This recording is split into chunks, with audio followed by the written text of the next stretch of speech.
lest we forget, don't judge books by their covers, and don't judge games by their graphics. Well, just their graphics. There's no denying the tour de force of visual yum-yum that Crysis brings to the table. Graphic gluttons will get their fill if they can pony up the CPU and GPU cycles to make Crysis play nice. But when you dive beneath the surface, is it just as beautiful?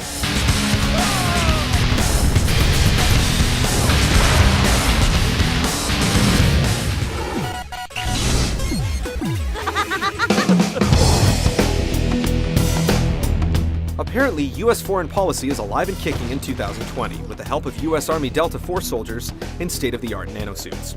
You take the role of one of those smooth suit operators codenamed Nomad in a search and rescue mission.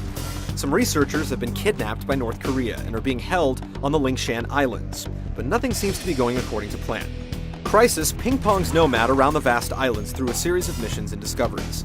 Amidst the chaos of the battlefield, little hints drop of something more sinister than garden-variety fascism, with unexplained deaths, mysterious ruins, and glimpses of something not entirely human.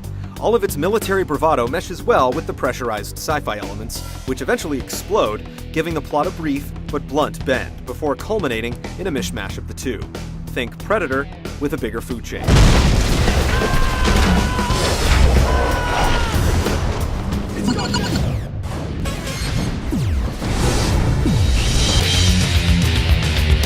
Each level in Crysis drops you into a vast, detailed world where natural boundaries like endless oceans and steep mountainsides mark the fence of a wide playground.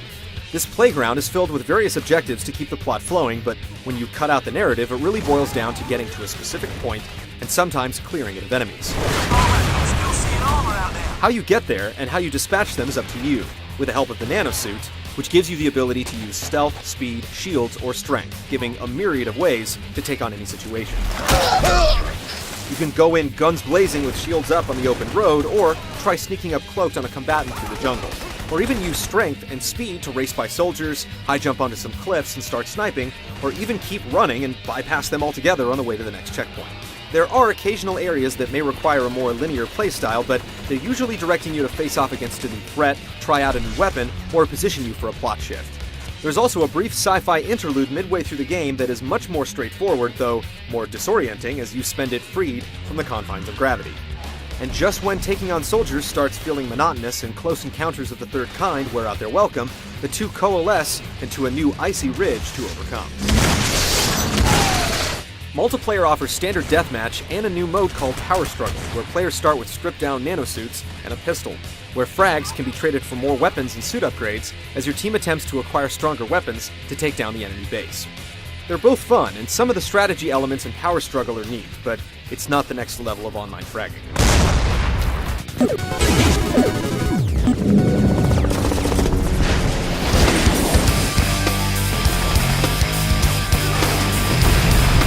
The sandy shores of the Lingshan make a great sandbox, but how are the pail and shovel? The suit abilities all drain a main power source, leaving you open for a quick death, so strategizing your movements is key. Full shields and a loaded shotgun will let you level a bunch of soldiers, but when you're up against a full platoon, it can make more sense to switch to speed mode and hightail it to a higher position. Cloaking slowly whittles down your power when you're standing still, but start running and it depletes much more quickly, making sure you can't be lazy when you're invisible. Strength mode slips in as auxiliary, negating recoil on machine guns, allowing for super high jumps, or letting you save some ammo as you punch a soldier into submission. You'll have to make use of all of the modes to get through the game, though personal favorites will emerge depending on your playstyle. There's no proper way to play Crysis, though some situations may call for more specific stratagems. The counterparts to the suits are the guns and grenades, and even here there's some personalization, as you adjust various scopes, attachments, and even ammo types so you can kill the way you want to. Vehicles are appropriately placed and are stocked with various weaponry and viewpoints, but again, if you want to ditch the tank and go for a guerrilla assault, the choice is yours. The enemy soldier AI is good, flanking, calling for help, and taking cover, while the various difficulty levels change more than hit rate and health, with the highest difficulty setting actually making all soldiers speak only in Korean. A delicate effect, but an example of the great care Crysis was made with. The game suffocates slightly on its own genre. It's all about shooting and not getting shot, but it could be so much more. This is hinted at with the wonderfully animated animals and the variety of shelved items you can pick up and swing about. It's fun to destroy such a detailed world. We just wish more of this freedom was tied into the actual game.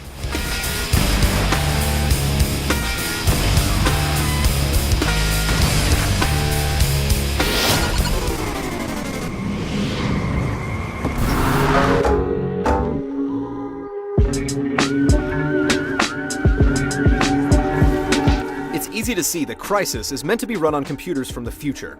At its highest settings, it'll run at slideshow speeds, even on the beefiest rigs.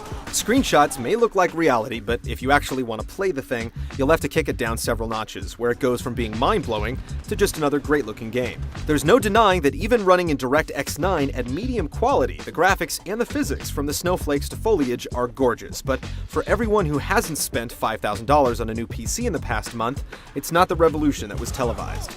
And even slumming around at medium with a beefy machine will see performance dips as the action heats up. In time, Crysis will grow into its engine, but for now, it's just beautiful, not transcendent. Graphics rarely make or break a game, and it's the same case with Crysis. The open world design comes together thanks to the functions of the nanosuit, giving the diversity of stealth, assault, and speed to keep the game from growing stagnant. It's not going to revolutionize the PC gaming market or force tens of thousands of people to buy $500 video cards, but it is a unique first-person experience that can only be done on the platform. Crysis manages to transcend the hype to go beyond the pixels and stand solid on its own.